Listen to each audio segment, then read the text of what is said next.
सोचो, एक शो जिसका नाम ही तारक मेहता पर है और वही कैरेक्टर शो छोड़ दे। TMKOC, जो हम सबके घर का हिस्सा बन चुका है, उसके पर्दे के पीछे छुपी कहानियां उतनी ही शॉकिंग हैं जितनी कोई थ्रिलर वेब सीरीज। हम सब TMKOC को एक हैप्पी फैमिली शो के रूप में देखते हैं, लेकिन अंदर कई बड़ी कंट्रोवर्सीज छुपी हैं। आज मैं आपको दिखाऊंगी TMKOC के सबसे बड़े सच, वो कंट्रोवर्सीज जो कभी खुलेआम सामने नहीं आई। शैलेश लोढ़ा का एग्जिट, सौढ़ी का डिसअपीयरेंस, बावरी की एलिगेशंस और अंजलि भाभी की कहानी, सब कुछ है यहाँ। सिर्फ एक्टर्स ही नहीं, शो के प्रोड्यूसर्स तक पे सवाल उठ चुके हैं। तो तैयार हो जाओ, क्योंकि आज हम खोलने जा रहे हैं TMKOC की वो पोल जो आपने कभी सोची भी नहीं होगी। जब शैलेश लोढ़ा ने शो को छोड़ा तो फैंस के लिए ये एक इमोशनल झटका था। उनका एग्जिट एक सिंपल रिप्लेसमेंट नहीं था, ये शो की सोल हिलने जैसा था। रिपोर्ट्स के मुताबिक शैलेश लोढ़ा को मेकर्स के साथ पेमेंट डिलेज और कॉन्ट्रैक्ट्स को लेकर इश्यूज फेस करने पड़े, जो एक लीगल डिस्प्यूट तक पहुंच गया। एक कॉमेडी शो जो हमेशा स्माइल्स लाता था, अब कोर्ट रूम की हेडलाइंस बन गया। बाहर से जितना सब कुछ परफेक्ट लगता था, अंदर से उतना ही फ्रैक्चर था। रोशान सिंह सोधी का रोल प्ले करने वाले गुरुचरण सिंह ने भी एक दिन अचानक शो को अलविदा कह दिया। उनका एग्जिट एक नॉर्मल करियर मूव नहीं था, बल्कि एक पर्सनल बैटल थी। गुरुचरण सिंह ने खुद रिवील किया कि वो फाइनेंशियल और पर्सनल स्ट्रेस से गुजरते थे और फैमिली और हेल्थ को प्रायोरिटी दी। एक तरफ शो की TRP ऊपर थी, दूसरी तरफ एक एक्टर अपने पर्सनल डीमंस से लड़ रहा था। उनके एग्जिट ने प्रूव किया कि एक्टिंग के ग्लैमर के पीछे भी रियल स्ट्रगल्स छुपी होती हैं। बावरी का रोल प्ले करने वाली मोनिका भदौरिया ने जब शो के अगेंस्ट अपनी आवाज उठाई तो फैंस के लिए ये एक शॉक था। उन्होंने सीरियस एलिगेशंस लगाए, उनको प्रॉपर पेमेंट नहीं मिला और सेट का एनवायरनमेंट मेंटली डिस्टर्बिंग था। मोनिका ने ओपनली बोला कि गोकुलधाम जैसा हैप्पी एनवायरनमेंट सिर्फ कैमरा के लिए है, रियलिटी में टॉक्सिसिटी थी। सेट पर दिखने वाली फैमिली वाइब्स उनके लिए एक इल्यूजन थी। इस रेवलेशन ने फैंस को कंफ्यूज कर दिया। क्या सच में गोकुलधाम सिर्फ एक ऑन स्क्रीन इल्यूजन है? ओरिजिनल अंजलि भाभी नेहा मेहता भी एक दिन शो को अलविदा कह गई। उन्होंने बाद में रिवील किया कि उनके ड्यूज क्लियर नहीं किए गए थे, जो उनके लिए बहुत डिसअपॉइंटिंग था। सोचो, सालों तक एक शो को अपना सब कुछ देने के बाद अगर आपको अपना हक ना मिले तो कैसा लगेगा? उन्होंने इंटरव्यूज में बताया कि उन्होंने मल्टीपल बार पेमेंट के लिए रिक्वेस्ट की, लेकिन उनकी सुनवाई नहीं हुई। ये कंट्रोवर्सी इंडस्ट्री में एक वार्निंग थी कि काम के साथ साथ रिस्पेक्ट और ट्रस्ट भी इम्पोर्टेंट है। शो के प्रोड्यूसर असित कुमार मोदी का नाम भी कंट्रोवर्सीज में आता रहा है। कई एक्टर्स ने डायरेक्टली या इनडायरेक्टली वर्क कल्चर पे क्वेश्चंस उठाए हैं।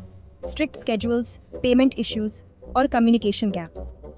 काफी एक्टर्स ने हिंट्स दिए कि सेट का एनवायरनमेंट उतना फ्रेंडली नहीं जितना स्क्रीन पे दिखाई देता है।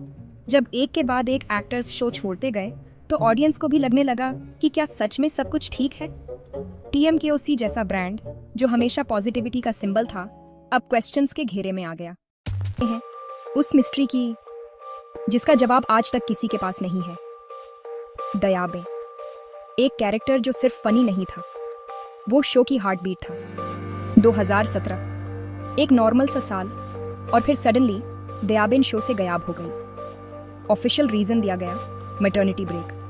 फैंस ने सोचा थोड़ा टाइम लगेगा, फिर वो वापस आ जाएंगी। लेकिन महीने बीत गए, फिर साल, और हर बार एक ही लाइन सुनने को मिली, दयाबेन जल्दी वापस आएंगी। लेकिन वो कभी नहीं आई। बीच में रिपोर्ट्स भी आई कि सैलरी और वर्किंग कंडीशंस पर डिस्कशंस हो रहे थे, लेकिन ना कभी क्लियरली कंफर्म हुआ, ना कभी ऑफिशियली डिनाई। और आज इतने सालों बाद भी ये सवाल वही का वही है, दयाबेन वापस क्यों नहीं आई?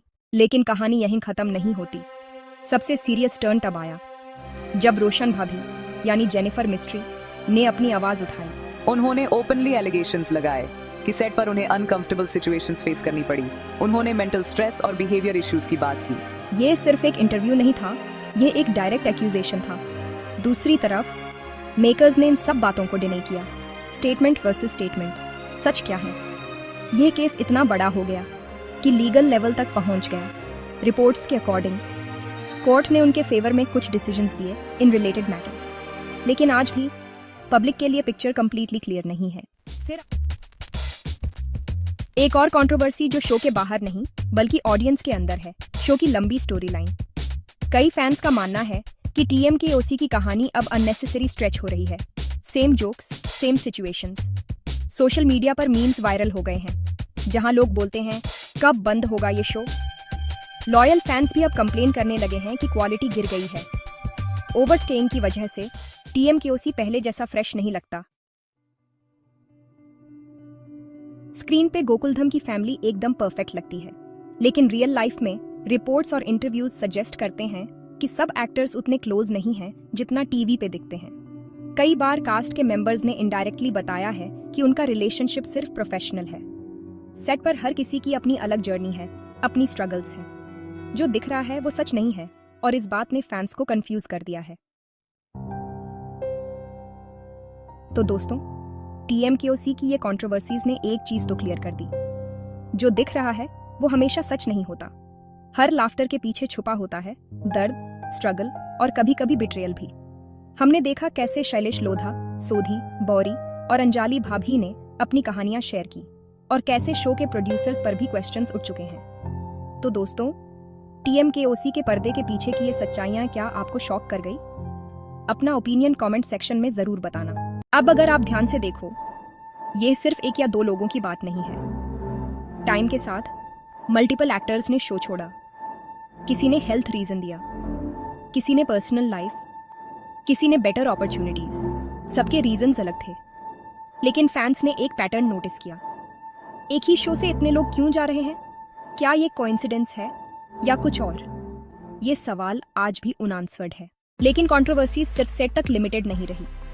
बबीता जी यानी मुनमुन दुत्ता का नाम भी एक बड़े कंट्रोवर्सी में आया। एक ओल्ड वीडियो वायरल हुआ जिसमें उन्होंने एक ऐसा वर्ड यूज किया जो लोगों को ऑफेंसिव लगा। फिर क्या हुआ? Social media outrage, criticism, hashtags. मैं सिंसियरली माफी मांगती हूँ, मेरा इंटेंट किसी को हर्ट करने का बिल्कुल नहीं था। उन्होंने बाद में पब्लिक अपॉलॉजी दी और क्लैरिफाई किया कि उनका इंटेंट गलत नहीं था। इशू थोड़ा सेटल हुआ, लेकिन इम्पैक्ट क्लियर था।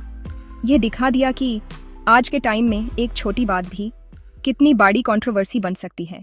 अब एक ऐसी चीज जो कंट्रोवर्सी कम, लेकिन फैंस के लिए इमोशनल इशू ज्यादा है। सोनू, तपू सेना की सोनू एक नहीं 3 बार चेंज हुई। हर बार रीजन सिंपल था, स्टडीज, पर्सनल ग्रोथ। लेकिन जब आप एक कैरेक्टर से अटैच हो जाते हो तो फेस चेंज होने से कनेक्शन टूट जाता है। और वही हुआ, लोगों ने एक्सेप्ट किया, लेकिन फील चेंज हो गई। अब एक रियलिटी जिसके बारे में ज्यादा बात नहीं होती। कॉमेडी शो बनाना इजी लगता है, लेकिन actually daily episodes, long shooting hours, constant pressure, actors को हर दिन सेम एनर्जी के साथ परफॉर्म करना पड़ता है। इंटरव्यूज में कई बार ये हिंट मिला है कि वर्कलोड काफी इंटेंस होता है, और शायद इसी प्रेशर का इफेक्ट कहीं ना कहीं दिखता भी है। और आज सबसे बड़ा डिबेट ये है, ओल्ड TM कोक बेटर था या न्यू? कुछ लोग कहते हैं पहले वाली बात नहीं रही, कुछ कहते हैं स्टिल एंटरटेनिंग है। सच क्या है?